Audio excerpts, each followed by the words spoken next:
Hey guys, welcome back to my YouTube channel.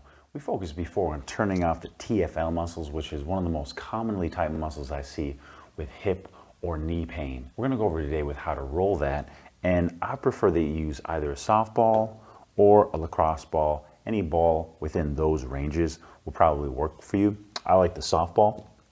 I'm gonna demonstrate on that. Now there's two major spots that we gotta hit with the TFL muscle. The TFL muscle is not a huge muscle, so we can really get in depth, and I want you to basically roll on every inch of that muscle, taking a deep breath, and we're gonna go through a pin and stretch method to help even further enhance our rolling on it by externally rotating. You could also adduct, since the TFL abducts or brings our leg away from us. If we do this, we're stretching out that muscle even more. So I'm on the side.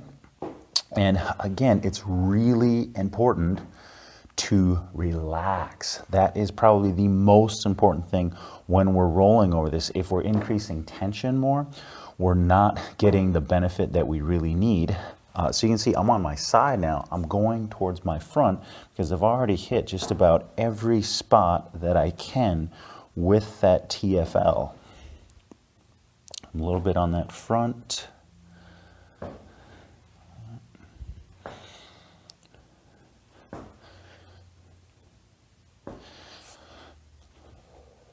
So every inch, again, I'm taking a breath, I'm rotating my hip externally or raising my foot up.